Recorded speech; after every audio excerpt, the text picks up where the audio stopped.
Hi friends, Aaliya's little ജോയ്സിലേക്ക് എല്ലാവർക്കും സ്വാഗതം. ഇന്ന് നമ്മൾ ചെയ്യാൻ പോകുന്നത് നല്ല സൂപ്പർ ടേസ്റ്റി ആയിട്ട് ഈസി ആയിട്ടുള്ളൊരു പൊട്ടാറ്റോ ഫ്രൈ ആണ്.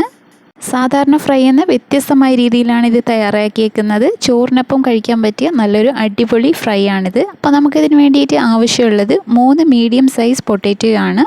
പൊട്ടാറ്റോ തൊലിയൊക്കെ ചുരുണ്ടി കഴുകി വൃത്തിയാക്കിയതിന് ശേഷം ഇതുപോലെ വട്ടത്തിൽ അരിഞ്ഞെടുക്കണം. അപ്പോൾ വളരെ തിന്നായിട്ടല്ല, ഒരല്പം കനത്തിൽ വേണം അരിഞ്ഞെടുക്കാനായിട്ട്. ഇനി ഇതൊരു 10 മിനിറ്റ് നേരത്തേക്ക് വെള്ളത്തിലിട്ട് വയ്ക്കാം. അപ്പോൾ ഇതിലുള്ള എക്സസ് സ്റ്റാർച്ച് പോകുന്നതിന് വേണ്ടിയിട്ടാണ്. ഇനി നമുക്ക് ഫ്രൈ തയ്യാറാക്കാൻ വേണ്ടിയിട്ട് ഒരു പാനിലേക്ക് 3 ടേബിൾ സ്പൂൺ എണ്ണ ഒഴിച്ച് കൊടുക്കാം.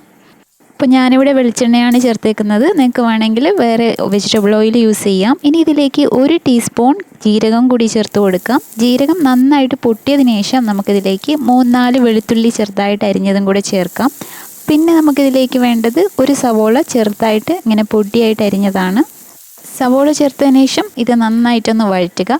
ഇപ്പോൾ സവോളയൊക്കെ നന്നായിട്ട് വാടി വന്നിട്ടുണ്ട്. ഇനി നമ്മൾ നേരത്തെ വട്ടത്തിൽ അരിഞ്ഞു വെച്ചിരിക്കുന്ന പൊട്ടാറ്റോയും കൂടി ഇതിലേക്ക് ചേർത്ത് കൊടുത്ത് ഒരു 3-4 മിനിറ്റ് നേരത്തേക്ക് ഹൈ ഫ്ലെയിമിലിട്ട് തന്നെ ഒന്ന് ഇളക്കി കൊടുക്കാം. പൊട്ടാറ്റോ വളരെ തിന്നായിട്ടല്ല, ഒരല്പം കട്ടിയിലാണ് ഞാൻ അരിഞ്ഞെടുത്തേക്കുന്നത്. അല്ലെങ്കിൽ നമ്മളിങ്ങനെ ഇളക്കുമ്പോൾ ഇതിങ്ങനെ പൊടിഞ്ഞു പോകാൻ സാധ്യതയുണ്ട്. ഇനി നമുക്കിത് അടച്ചു വെച്ച് 10 മിനിറ്റ് നേരത്തേക്ക് വേവിക്കാം. അതുപോലെ നമ്മൾ മൂടി വെച്ച് വേവിക്കുന്ന സമയത്ത് ലോ ഫ്ലെയിമിലിട്ട് വേണം കുക്ക് ചെയ്യാനായിട്ട്. ഇനി പൊട്ടാറ്റോയൊക്കെ അടിയിൽ പിടിക്കാതിരിക്കാൻ വേണ്ടിയിട്ട് ഇടയ്ക്കിടയ്ക്കൊന്ന് ഇളക്കി കൊടുക്കുക. ഒരു 3 മിനിറ്റ് കഴിയുമ്പോഴത്തേനും ഒന്ന് ഇളക്കി കൊടുത്താൽ മതിയാവും. ഇങ്ങനെ 10 മിനിറ്റ് നേരത്തേക്ക് ലോ ഫ്ലെയിമിലിട്ട് നമുക്ക് അടച്ചു വെച്ച് തന്നെ കുക്ക് ചെയ്യാം. ഇപ്പോൾ നമ്മുടെ പൊട്ടാറ്റോയൊക്കെ നന്നായിട്ട് കുക്കായി വന്നിട്ടുണ്ട്. പക്ഷേ ഇനി കുറച്ചും കൂടി വേവാനുണ്ട്. ആ സമയത്ത് നമുക്കിതിലേക്ക് മസാല ചേർത്ത് കൊടുക്കാം. ഞാനിവിടെ 1 ടീസ്പൂൺ മഞ്ഞൾപ്പൊടിയും 2 ടീസ്പൂൺ മുളക് പൊടിയാണ് ചേർത്തേക്കുന്നത്. പിന്നെ നമ്മളിതിലേക്ക് ഒരു 2 ടീസ്പൂൺ മല്ലിപ്പൊടിയും 1/2 ടീസ്പൂൺ കുരുമുളക് പൊടിയും ചേർക്കുകയാണ്. ഞാനിവിടെ കാശ്മീരി മുളകാണ് ചേർത്തേക്കുന്നത്. ഇനി ഇതിലേക്ക് ഒരു 1/4 ടീസ്പൂൺ കായപ്പൊടിയും കൂടി ചേർത്ത് കൊടുക്കാം. ഇനി മസാലയൊക്കെ ചേർത്തതിന് ശേഷം നമുക്കിത് നന്നായിട്ടൊന്ന് മിക്സ് ചെയ്ത് കൊടുക്കാം. അപ്പോൾ ഈ എണ്ണയിൽ കിടന്ന് മസാലയുടെ പച്ചമണമൊക്കെ മാറുന്നത് വരെ നന്നായിട്ട് ഒരു 2 മിനിറ്റ് നേരത്തേക്ക് ഒന്ന് ഇളക്കി കൊടുക്കാം. ഞാനിപ്പോൾ ഒരു നാടൻ സ്റ്റൈലാണ് ചെയ്തേക്കുന്നത്. നോർത്ത് ഇന്ത്യൻ ഫ്ലേവറൊക്കെ ഇഷ്ടമുള്ളവർക്ക് ആംചൂർ പൗഡറും ചാട്ട് മസാലയൊക്കെ ഈ സമയത്ത് ചേർത്ത് കൊടുക്കാം. അപ്പോൾ ഞാനതൊന്നും ചേർത്തിട്ടില്ല. അതുപോലെ നമുക്കിതിലേക്ക് ഒരു തണ്ട് കറിവേപ്പിലയും കൂടി ചേർത്ത് കൊടുക്കാം. ഇനി നമ്മളിതിലേക്ക് ഉപ്പ് ചേർക്കാൻ പോവാണ്. അപ്പോൾ ഈ ഉപ്പും നമ്മൾ മസാല ചേർക്കുന്ന സമയത്ത് ചേർത്ത് കൊടുക്കണം.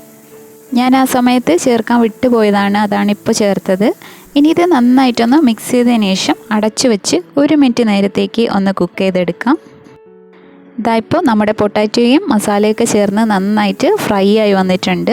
ഇനി നമുക്കിതൊന്ന് ചെക്ക് ചെയ്ത് നോക്കാം. അപ്പോൾ ഇത് കുറച്ചും കൂടി ഒന്ന് വേവാനുണ്ട്. ആ സമയത്ത് നമുക്ക് വേണമെങ്കിൽ ഒരല്പം വെള്ളം തെളിച്ചു കൊടുക്കാം. അധികം ചേർക്കരുത്, ഒരു 2-3 ടേബിൾ സ്പൂൺ ചേർത്താൽ മതിയാവും. അപ്പോൾ വേവ് നോക്കിയിട്ട് ആവശ്യമുണ്ടെങ്കിൽ മാത്രം വെള്ളം ചേർത്താൽ മതി, അല്ലെങ്കിൽ ചേർക്കേണ്ട ആവശ്യമില്ല.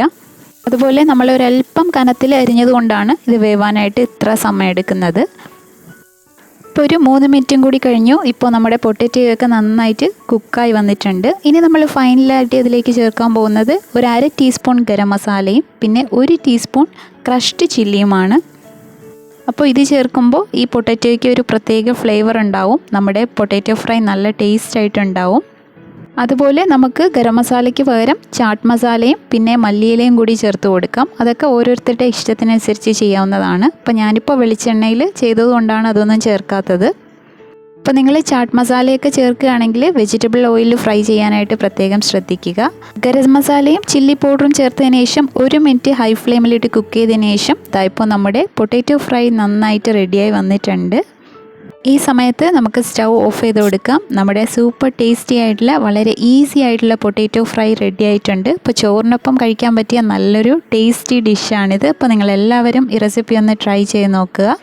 പുറമേ നല്ല ക്രിസ്പി ആയിട്ടും അകത്ത് നല്ല സോഫ്റ്റ് ആയിട്ടുമാണ് ഈ പൊട്ടാറ്റോ ഫ്രൈ ഉണ്ടാകുക. അപ്പോൾ ഈ റെസിപ്പി നിങ്ങൾക്ക് ഇഷ്ടമെങ്കിൽ ലൈക്ക് ചെയ്യാനും ഫ്രണ്ട്സിനും ഫാമിലിക്കും ഒക്കെ ഷെയർ ചെയ്ത് കൊടുക്കാനും മറക്കരുത്. മറ്റൊരു വീഡിയോ ആയിട്ട് കാണുന്നവരേക്കും stay blessed and thanks for watching.